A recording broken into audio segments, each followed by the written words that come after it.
Ms. Gutierrez, could you lead us in the Pledge of Allegiance? Pledge allegiance to the flag of the United States of America and to the republic for which it stands, one nation, under God, indivisible, with liberty and justice for all. No, I don't look like Mr. Ferre. He's not going to be here today, so I'll be taking over the meeting.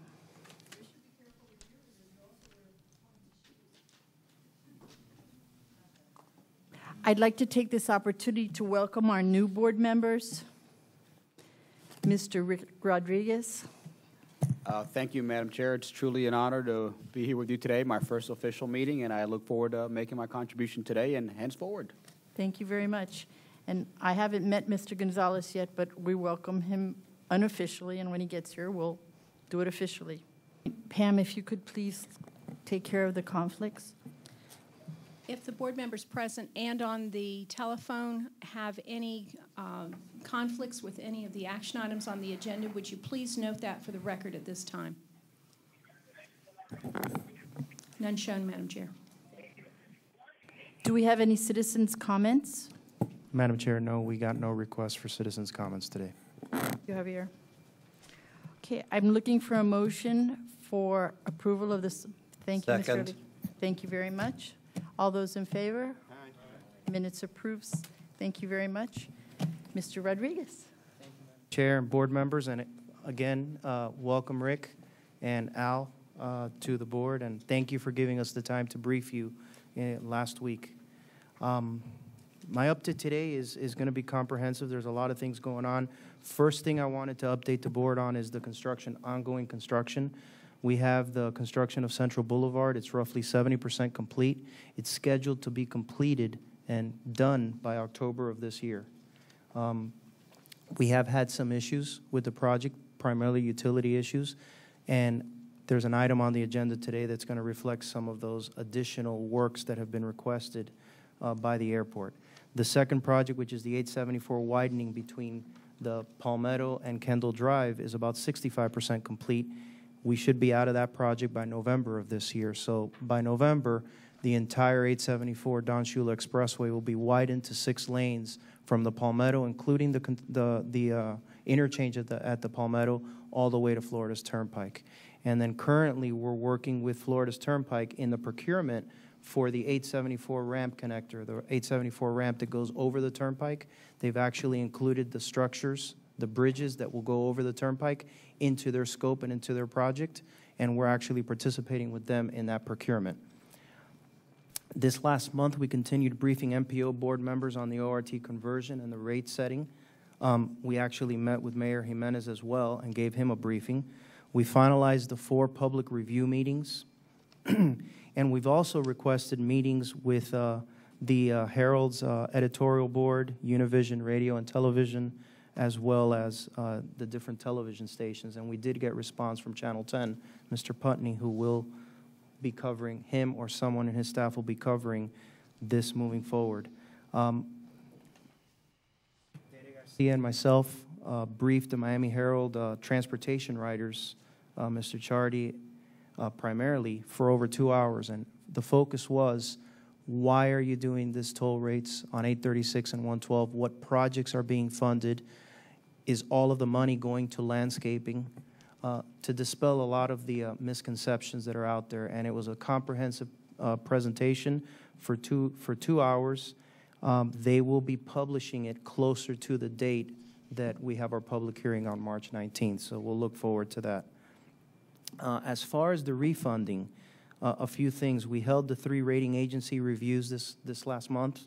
We expect to get ratings this week from the 3 rating agencies. We'll be doing pricing now in March, and we hope to be closing either late March or very early in April. But everything is holding steady, and where we're still going to be realizing the savings that we're looking at. In this last month, I also participated in a P3 panel along with Assistant Secretary of Transportation for Finance. It was at Bills in Sundberg, and we discussed P3, public-private partnership opportunities, the pros, the cons, the challenges. I highlighted MDX's P3 opportunities, our policies, where we're moving, how we engage the private sector, how we share in the risk. I highlighted the asset maintenance as one of the asset management as one of those opportunities. I also highlighted the 83628 from Red Road to I-95 as something that we're looking at for design build finance opportunities, and it was very well received. On February 13th, we attended the State of the Ports, and thank you to those that were able to attend along with us. And after that meeting, Chairman Foray, in his capacity as a commissioner of the Transportation Commission, met with Governor Rick Scott here at MDX. And Mr. Foray invited me to attend the meeting, and I invited Alfred to sit in and listen. The emphasis of the meeting was threefold. The emphasis was to emphasize to the governor that in Miami, we do have very good partnerships amongst the transportation agencies. The state, the authority, and the county typically work together to get the major infrastructure projects in place. He emphasized to the governor that there needed to be a continued funding emphasis linking our airport and our seaport, that the port tunnel was a great project, but there's still more to do, primarily the I-395 link. And then the last piece that he discussed was the subject of our strategic plan presentation last month, which was in an urbanized area, that's not everywhere in the state, but in urbanized areas where your right-of-way is restrained, these are public assets. The highways are public assets, and we need to do everything possible with technology and pricing to maximize the throughput of people and goods, which is our mission. So we explained how that would work here in Miami and how, working together with the department and the Turnpike, we're looking at the managed lane network in Southeast Florida. So it was half an hour. It was very well received. He did speak highly of the authority. He's very well versed in MDX, so that was good. Tomorrow, and this is for information for the board, tomorrow morning I'll be participating out on the toll plaza at 97th Avenue, along with Commissioner Diaz, where he'll be doing his 14 days of love, and we will be handing out sun passes to cash customers. I'm going to take the opportunity while I'm speaking to customers to inform them of the public hearing on March 19th, of their need to get a sun pass, and how we will be eliminating cash at the plazas. So we'll be doing that from 6:30 a.m. to 9:30 a.m., similar to what we did last year, and I'm looking forward to it. Final two things, and I think I didn't put it in your packet, but I want to again emphasize to hold the date. We're doing our 10th annual Small, Local, and Minority Enterprise Conference. We're calling it a conference this year. This year we're going to the northern part of the county. It's going to be up in Miami Lakes. We want it to be the biggest and best. And so far we've gotten a number of sponsors who will be there, and we wanted to recognize them and thank them. And some of them are here, HNTB, EAC, and others, Stantec, Transfield. And we're looking for more sponsors. And this is beneficial to the authority, it's beneficial to the prime contractors, and especially beneficial to the small local vendors. This is where they network and they can figure out what work is coming, learn about our entrepreneurship programs, educational programs. This is how we get better pricing moving forward, and we're going to put a big emphasis on our 10th annual. And then finally, as a point of emphasis or for information, congratulate Alfred Lurigados, who will be receiving Engineer of the Year award by the Cuban American Association of Civil Engineers. So March 16th, in their annual gala, he'll be receiving that recognition, and I congratulate him. And then with that, Madam Chair, conclude my report and respond and answer any questions you may have. Are there any questions for Javier? Maritza? Chair. In our last meeting, we talked about we would end up doing a grassroots radio programming to further educate the public what it is we are doing at A36. How are those plans coming along? Again, we've gotten response from Univision, and we're going to brief them to see what's the best opportunity, and the closer we get to the date, the better. And I think the other plan that Cindy will be talking to the committee that oversees public communications is, once the rates are set, it's over a year before it actually goes into effect. And similar to the last time that we went live, the closer you get to the event, the more information that we have to explain. But we agree with the board last month. There's no way that we can do a one-liner or a 15-second ad that explains what we're trying to do. Sitting down, engaging someone one-on-one, whether it's on television or radio, is the right approach, and we're already reaching out to the different medians to see when they'll have us. Go ahead. Comeback question. When we discussed it in last month's meeting, we really were talking about a paid campaign, that we would be controlling the 15-minute talk shows. Correct. Are you of the mindset that that campaign should be done not for the March 19th? Correct. But for the following year, when the actual, Yes, ma'am. the on button turns on? Yes, ma'am. In fact, the budget as it was established contemplated that paid campaign would occur once this action was taken, leading up to the go live date. That's the most effective.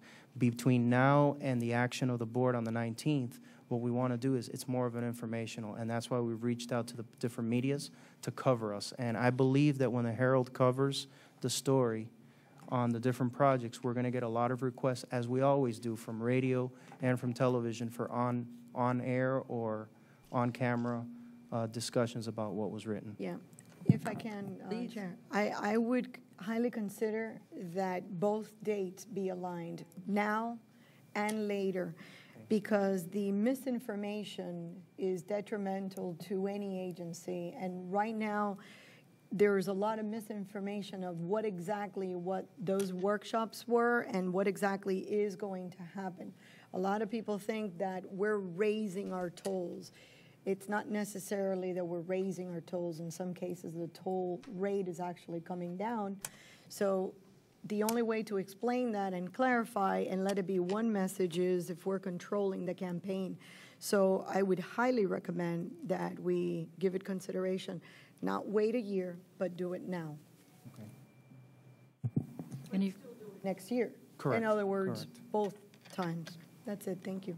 Thank you. Rodriguez? Yes. Madam Chair, again, as a new kid on the block here, I may say some things that have already been discussed here prior to my presence, but I would imagine that it'd be a lot more difficult to undo a mindset. So, I know you have it programmed where you're going to, in essence, start communicating now, but sounds like the real impact of the marketing effort starts next year. Will it be more challenging once this misinformation's out there to undo the mindset of an individual and have you all as a board considered saying, well, we may want to maximize or increase our outreach, because once somebody gets something in their mind, it'll be harder to undo. So just something for you all to consider. Again, there's a lot of intelligent people on this board, and forgive me if I'm repeating something that's already been discussed prior to my being here. Thank you very much. I think what you're saying is the same thing that Maritza's saying, that we need to do something now better than later. That's why we reached out, board members. Thank you. Is there any other questions for the director? Okay, Madam Counsel, could we get your report, please? Thank you, Madam Chair. Again, in keeping with our ethics moment, I wanted to briefly talk a bit about the Florida Sunshine Law.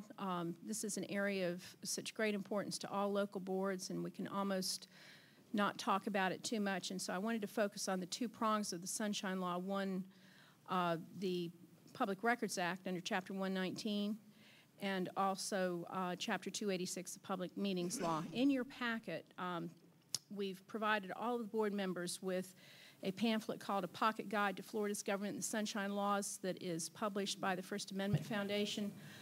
Obviously, anytime any of you have a question about public records or public meetings, you can call me, but this is a very handy little pamphlet for you to have, and it's set up pretty well that if you've got any questions on matters that frequently come up relating to either law, that you do have this as a handy reference.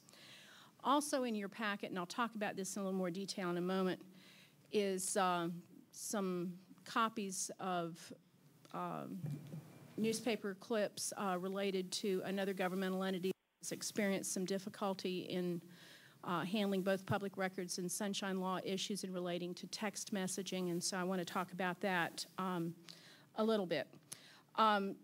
First, just a very quick recap of the public records law. We start out with the concept, first and foremost, that all records are public.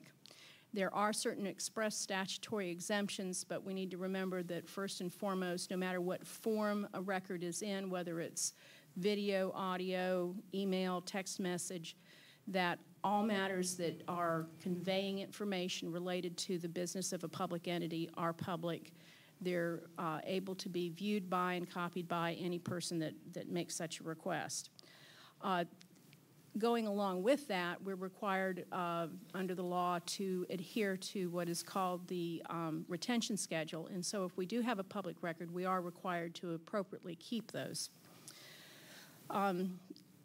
The newspaper clips that I mentioned that you have, and just read them at your leisure later, do involve some allegations involving the Orange County Commission, and it is very serious because right now the Orange County Commission is being investigated by the Florida Department of Law Enforcement.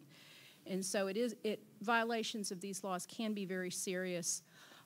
There's more and more discussion among the bar that represents local governments about text messaging, and many of them are looking at policies relating to text messaging.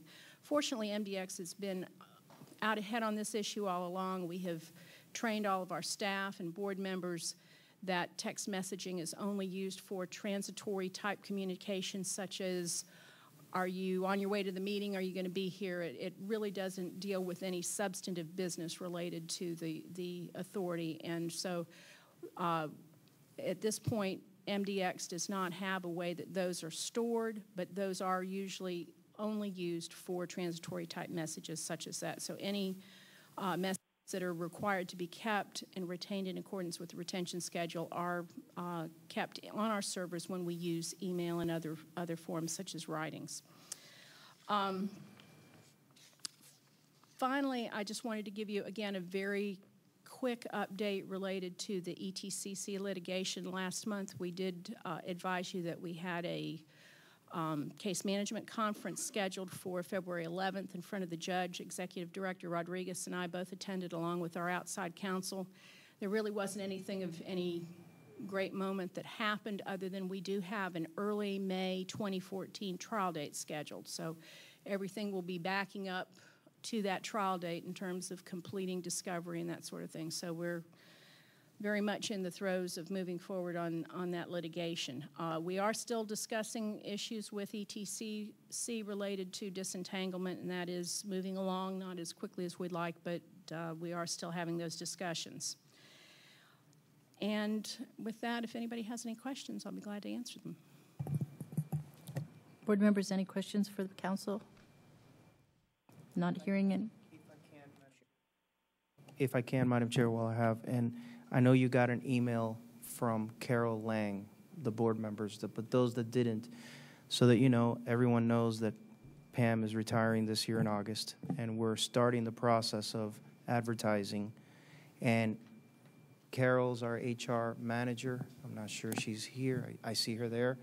If any of you have any candidates in mind, anybody approaches you, please direct them to Carol, and she'll give them all the information on how to apply. So thank you for that opportunity. Thank you, Javier. And I'm still trying to change her mind, but I can't go against the statutes.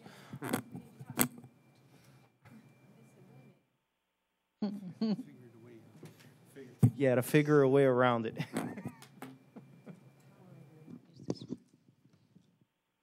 Thank you. The statute is what the statute is, and so we're kind of stuck with that. But we'll talk about that more. Thank you. Birds, the MPO report, please. Thank you very much. We had a very short and simple meeting at the MPO. We held elections. The presentation for 395 was postponed for the next month.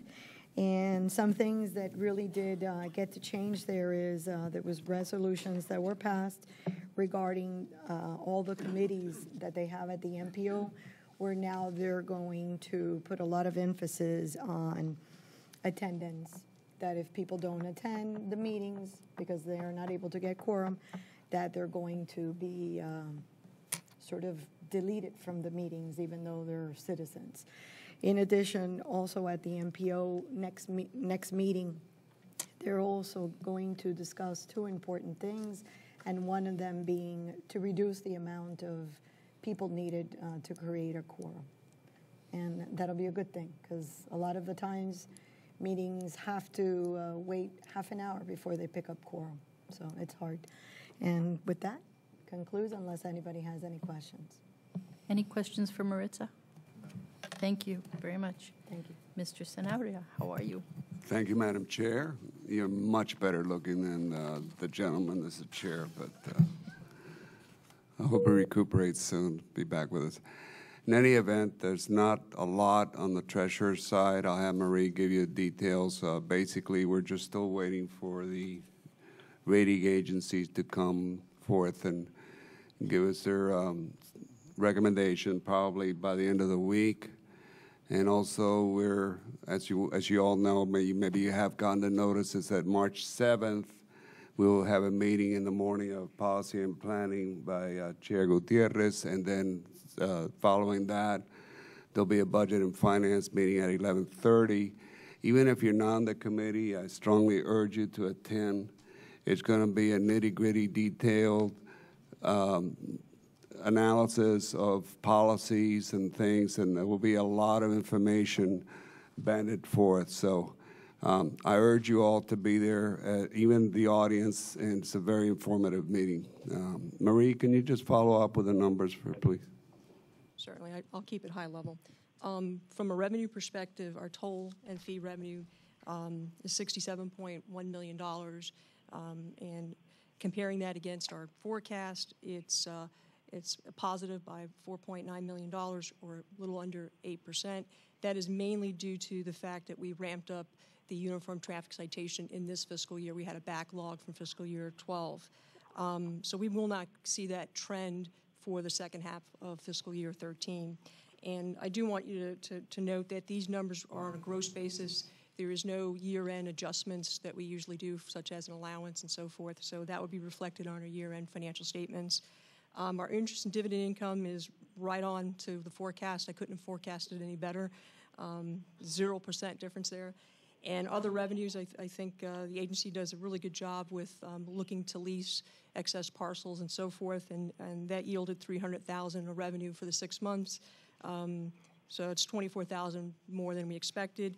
On the expense side, we're about 1.4 below our budget, very positive.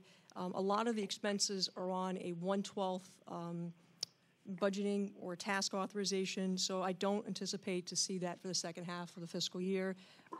Just one item I guess I want to note is the SunPass processing charges. We did reflect, even though we haven't executed the agreement yet, Pam, but we did reflect the new rate structure with the Turnpike in our financial statements. So for the year end, so for the 6-month period, we're about $19.1 million so far posted.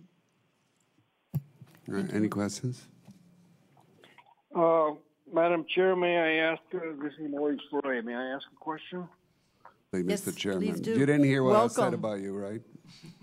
Okay. Go ahead, Mr. Chairman. Good afternoon. Marie, I know that we're on a 30-day schedule for the sale of the bonds, and that comes up somewhere in March. But for the record, when exactly is the 30-day period up, and how is it looking? I think what you're referring to is relating to the refunding, and we have to The do- refunding of that's what I said. Correct. The sale of bonds. Correct. And we have to give a 30-day conditional notice. And what we have decided to do, we've worked with the underwriters, and they would give us up to 45 days to actually close. So we're going to go ahead and price sometime in March, and then the day after pricing is when the clock would start, and we would give notice at that point in time. So we anticipate closing actually in April.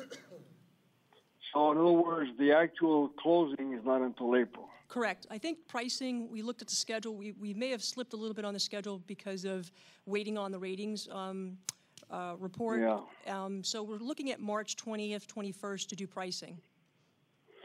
All right. So in other words, on March 21st, we know the price. We're going to go to pricing. That is correct. All right.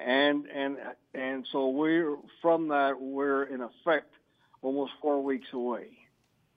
Yes. So, or 3 weeks. So how does it look? In other words, what is the market? Obviously, the market's holding out now, but how does it look in 3 Well, weeks? we can't, I can't predict. I wish I Obviously, could. but I mean, what are the projections? But I think, as Randy said, the market keeps on giving. So we're right in the realm that we thought. But, we're at 29 million present savings. It slid a little bit, went back to our favor.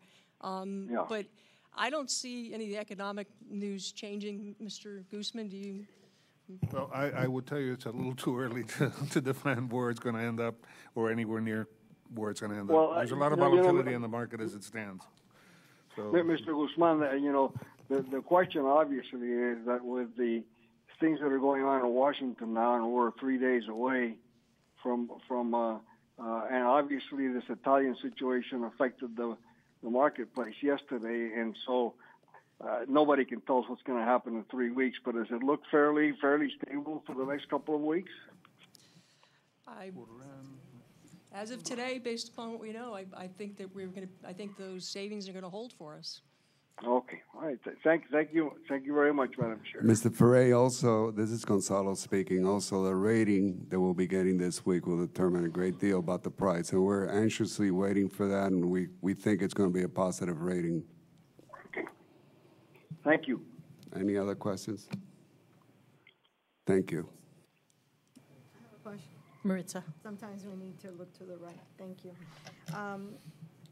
Maybe for the next meeting, if you can share with us, with all the board members, the details of the public communication. I was looking at the year end, what it is that we're spending our funds in. I'd like to take a look at those figures. Yeah, I see almost $379,000. I'd like to see where we're spending those funds. We're planning. Relations. I'd like to see the specifics of it. We will do Share it that. with the members. And as I told the vice chair and the chair, we're planning on doing a public communications committee meeting prior to the March 19th board meeting, not only because we're going to discuss what we're talking about here now, but we also have to set the budget for next year because the budget process starts in April, and we have to set up the budget for what will be a big push for the go live next in 2014. Really love to see what it is we spent the funds in. Sure. The easy way, and that way I'd like to attend that meeting, and Sure. then I could give, advise of lessons learned and what else we can do. Sure. It would be a great meeting for everyone to participate in. Very much, Mr. Sanabria. Thank you, Marie. Thank you, Mr. Ferre. Okay, if we don't have any other questions for Mr. Sanabria, we're going to move.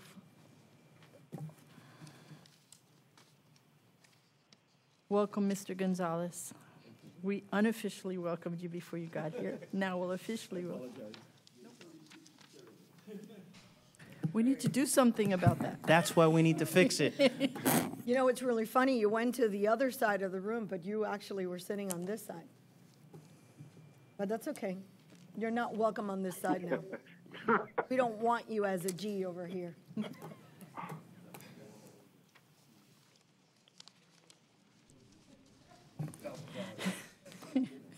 Madam Counsel, can I count on you to please read into the record our next item on the agenda, Thank you, which Madam is Chair. number 8A?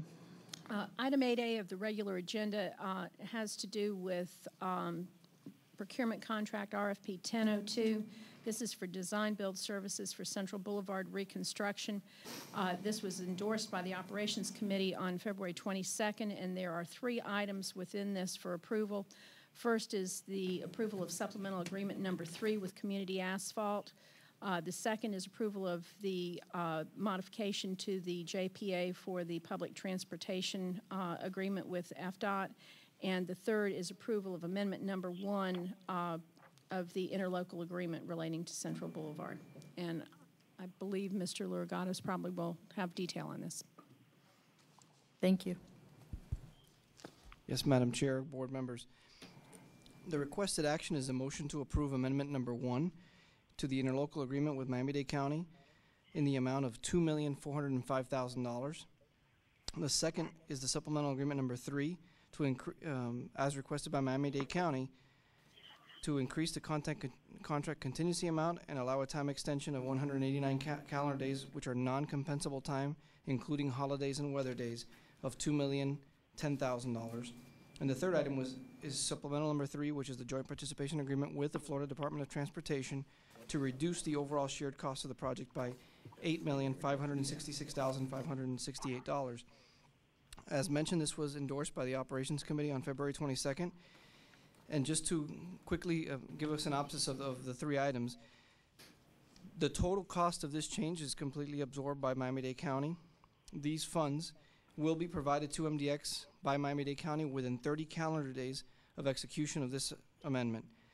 The overall cost is broken down to about $1,610,000 for the total construction of the dynamic message signs, about $500,000 for the CEI services, $220,000 for GEC and project management services, and $75,000 for overall MDX administration fees. The supplemental number 3 of the contract itself changes the total breakout of the MDX work program of $8,566,568, allowing MDX to reallocate those monies throughout the work program. And overall, Community Asphalt's also committed to keep the small business participation of the contract at 30.94 as required in the original contract amount. As mentioned, since Miami-Dade County will be covering these costs, this is not being paid for by MDX, and it has no fiscal impact to the MDX work program. With that, if there's any questions. Any questions for Alfred? Mr. Wortman, and then Mr. Rodriguez. Do you want this as one motion or 3 motions? This is more. I think that the way we handled it at the Operations Committee were 3 separate items, and I think we should do that as well again. Okay, I'll wait for the other comments before I make a motion. Rodriguez. Thank you, Madam Chair. This dynamic messaging, can you just elaborate what that specifically means? And I apologize if I didn't. The DMS signs are that are going to go on over the Central Boulevard project. As you're entering the airport, you're going to have LED type panels, which are going to be full color display over the entire roadway. The project itself did include an original DMS sign or dynamic message sign. This is an enhancement based on the airport and the county's request. You're going to get full color, nice look to the entrance to the airport for obvious events and other type of advertisements that they'll put. Follow-up question, Madam Chair. The management of that, who manages that content? Is that something that we have responsibility for? Is that shared? Is that controlled by the airport? And that's a good question. The rest of the signs on this project are being controlled by traffic management. This sign, the one that we're debating today, is when will be controlled by the airport. We're building and turning the project over to the airport, and this sign itself will be controlled by the airport. Correct. Excuse me, Madam Chairman, may I just ask a piggyback question or point on that? Go ahead, Mr. Frey. Yeah, this is something that the county has requested. Is that correct? Yes. And it's for the airport. In other words, this is what they want for MIA. We really have nothing to do with it. We're just doing this as a courtesy to them since we're doing the job. Is that correct? Yes, sir. And we're not paying anything for it, right? Correct.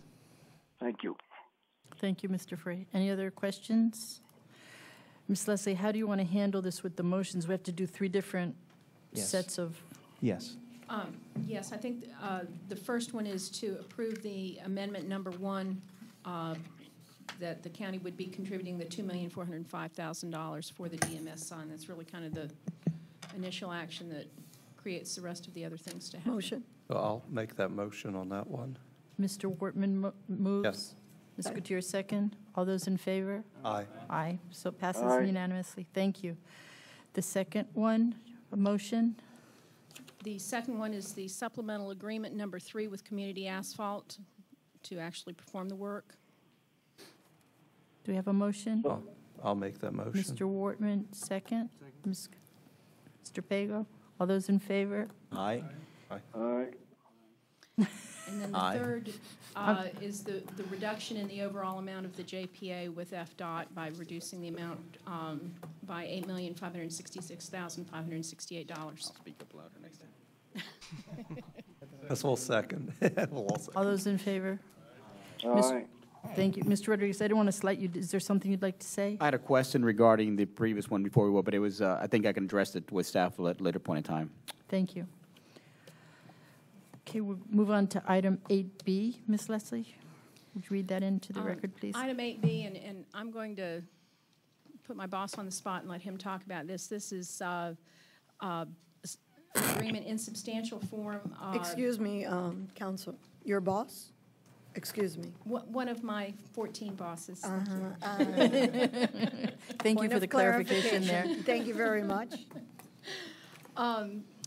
Involving approval of the interlocal agreement with FDOT, establishing the basis for MDX paying fees to the Turnpike for processing the interoperable transactions for SunPass. Yes, board members, this is first, before I walk you through the agreement, I want to thank the Department of Transportation for sitting with us and coming up with this arrangement. I'll point you to page 4, and then I'll explain really what this is about. As we converted our systems to open road tolling, we have increased the number of transactions on our facilities as an all-electronic facility. And sitting down with Florida's Turnpike, SunPass, we came up with this tiered approach to how we would pay per transaction. And this is a good agreement. This is an agreement that will be in place between now, when it's executed, and when we transition to the centralized customer service center, which will be the statewide center that will process all transactions, whether they're images or SunPass. This reflects that the more transactions you get, the more economical it should be. And I think that's what's that's the best part of this agreement. Now, for many years, we always referred to different SunPass agreements, and we couldn't find them. So what this one agreement is doing, it's encapsulating everything we've been doing without really having an agreement. So the one little item that's left and why it's in substantial form is the termination clause. The termination clause, this will be in effect until we transition to the centralized back office. So we're waiting for the department to agree with that language so that it's fair before I execute it. But I did make a commitment to the secretary and to the executive director at Florida's Turnpike that I would share this and get your endorsement as a board moving forward with this agreement. And again, I want to thank the Turnpike for working with us in resolving this. For many years, you've heard me say certain things at budgeting where certain things are out of our control. This, we worked cooperatively with them. It is in our control. It is numbers that we can manage. It's reflective of how we're evolving in our business, and I thank them for that. Mr. Wortman? Ms. Gutierrez had her hand up first. I'm sorry? I think Ms. Gutierrez had her I'm hand. sorry. I got to look to the right. Don't look to the right. They don't look to the right, but that's all right. I'm looking to the right. Are you deferring to Ms. But the Gutierrez? right is not Yes. shy. That's a good one. Deferring I to the like right. this line. We're going to start with this. How do the fees get charged? Yeah, the way that it works is that every time a SunPass customer goes through the lane, there's a file that's created, and we send the file directly to their Turnpike, and they pay us.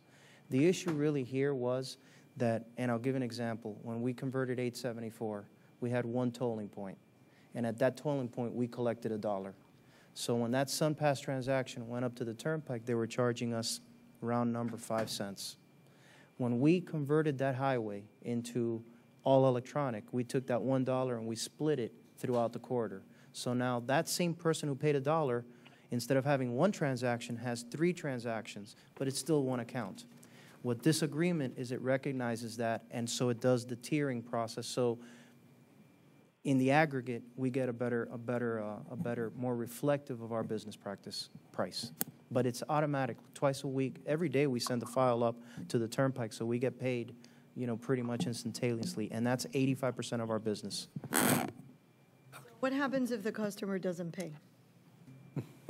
If the customer does, if they're a SunPass customer, I know it's prepaid, but Yeah. let's say they're not By plate. uploading their account. they're not keeping- the tag wouldn't read, it wouldn't be a valid account, so we'd take an image, and the process would start as an image, as a toll by plate. So they'd get an invoice, they'd get the 30 days to pay, it would escalate if they don't pay, and then eventually they become a toll violator, or a toll violation notice will be issued. Backup question. That's our back office that's handling that transaction? Once it's This does not. right. This does not come into play if something like that happens. Right. This, if a transaction is sent up to the Turnpike, it's because it's a valid account. If it gets up to the Turnpike because there was, let's say we send up an image, if we don't read the tag, if we don't read the transponder, okay, we take a picture of the license plate, we send it to see if that matches one of their current accounts. If it does, it's automatically deducted as an image toll. If it doesn't, it comes back to us as this is not a valid, and then it goes to our back office for the processing of a toll by plate. I'll be right back to you. Mr. Wortman. Okay, well, Martha asked the questions that I was, and the answers came through, so I'm done. Perfect. Mr. Guzman. What are the current levels of transactions? Javier, remind me. Last year, we processed 232 million transactions on our system. Yeah. And what is the expectation as we move forward with the changes? What are the projections? As we close it, we're going to be close to almost 2.5 times that, Okay, Mr. Perfect. Guzman. Thank you. That's why the tiered process made sense for us. Thank you. Madam Chair, Rodriguez. question. Mr. Rodriguez. The other Mr. Right. Thank you. Comparatively speaking, you know, I noticed we have a set rate. Is there other examples and existing comparables? Are we getting a good deal? I mean, this is obviously I want to put this question on the record. So I'm sure we have great staff that negotiated extremely hard, but I'm sure there's a precedence already established. And is there a statewide precedence? And how do we compare to that? Is it equal? Mr. Rodriguez, we looked at a lot of different examples. This agreement is a fair agreement for the Miami-Dade Expressway Authority for the way we conduct business in Miami-Dade County. And it is within the parameters of the industry of what you would pay to process a prepaid account. Are we getting a better deal than everybody else? We're getting a fair deal for Miami-Dade Expressway Authority. Follow-up question. Yes, sir. I noticed there's credit cards transactions. Explain that to me. How does that work? Who's responsible for that? And I'm assuming there's a processing fee associated, and who benefits from that processing fee? We actually pay the credit card fees, and it's based on the dollar volume. So we get an invoice of what those fees are actual. The Turnpike actually negotiates the credit card arrangement. So the agreement here reflects whatever that fee is we will be paying. Can you further clarify that? I'm not quite sure I understand it. So there's a credit card. There's somebody that gets, you get billed your credit card. There's a handling charge that one of the 3 or 4 major corporations that do the processing get a fee. And that you're saying that fee is currently at the rate negotiated by FDOT, and that's just the way it is. Okay. We actually don't handle that component. Some past account holders, their credit card is used under the agreement with the state, and that's handled by the Turnpike. Correct. And that's a pass-through charge to MDX for that cost of processing the credit cards. And as you know, on the credit card, if it's a Discovery card, an American Express card, there's different rates. So we came up with an average rate, we thought, based upon the different type of fees that occur on a credit card account. So all of that's really handled from the Turnpike side of it for some past account holders. And then based on the budget, Mr. Rodriguez, we pay 1/12 per month based on that estimate, and then we true up at the end of the year. And just a clarification, the ones that we don't have on record or on file, when we're doing that processing, there's a cost for us to doing that. Right. That goes off the books. We don't have to reimburse. Who's reimbursing us for our time and effort? Yeah, that's right. If you're referring to the toll-by-play customers, that's correct. Essentially, we charge an initial setup fee for $3 to set up a toll-by-plate account, and there's late fees and penalties assessed if they don't pay for the unpaid tolls. But are we responsible then to share? That's not counted in the total tally. Okay. That's to do our business to process that, Great. that Thank transaction. You. Thank you. Thank you. Any other questions or discussion? Ms. Gutierrez. Just really congratulations to the team that was involved in this, because I don't think without this type of agreement we couldn't have moved forward. The other 10 gantries would have been crazy crazy figures, and we could have bankrupt the agency in terms of the fees. So kudos to you and your team for doing this. And for working with us. And I really thank Diane Gutierrez Cassetti for working with us on resolving this issue. You need us to move this forward as a recommendation? Madam Chair, may I make a statement? Sure, Mr. Frey, 1 little minute. Mr. Guzman. I wanted to make sure that we were able to move it in the next after chairman. Mr. Frey. Yeah, I just want to put on the record, Mr. Rodriguez's good questions, but for the executive director to answer the question as to whether we got a better deal, if he had said yes, we would be in deep, deep trouble with the secretary. And even if the answer is yes, I think the executive director would have had to lie because it's obviously a very delicate issue. But I just want to tell you, since I've been on this board now for 8 years, that when I first got on, this was a difficult and complicated issue that drove our then treasurer, who was as persnickety as our current treasurer. Gene Prescott was the treasurer of MDX, and we were really having problems because I don't think, in my personal opinion, there's no question that we were getting screwed and we were not getting the appropriate amount.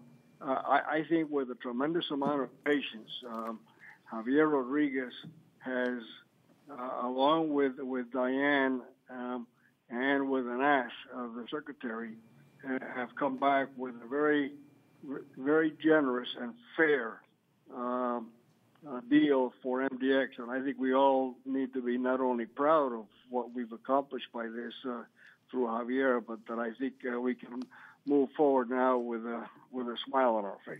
It's a good business deal. Thank you, Mr. Frey. Any other comments, discussion? I'm looking to the right. Motion, you got a motion? We've got a motion. Just a quick comment, Madam Mr. Chair. Gonzalez, Mr. Rodriguez, Mr. Gonzalez. I actually have a question. In terms of the audits, there's some expenses here that are estimates, and you also have the right to audit, but it doesn't say anything about adjustments based on the audits. Yeah. And maybe something you want to consider before it becomes final. Okay. Mr. Rodriguez? Just a follow-up Mr. Ferrer's comment, Chairman Ferrer. I knew the answer, and I just wanted to go on the record to make sure that we, as a fiduciary, responsible ones from behalf of the citizens, we put that on the record. So I understand the sensitivity, and I recognize that we have incredible staff that has great working relationship, and while I can't appreciate the extensive work that went into it, I have great respect for both the Secretary and DOT and our staff. So, but I wanted just to go on the record. That's why I said that they were good questions. Thank you both. Mr. Wortman? Yes, I'd like to second the motion. I heard a motion made, but I didn't hear it seconded. So, Both? I apologize. no, thank you very much. So we have a first and a second. All those in favor? Aye. Passed unanimously. I really would like to reiterate how important it is that we come to these upcoming committee meetings, because this is leading up to the public hearing.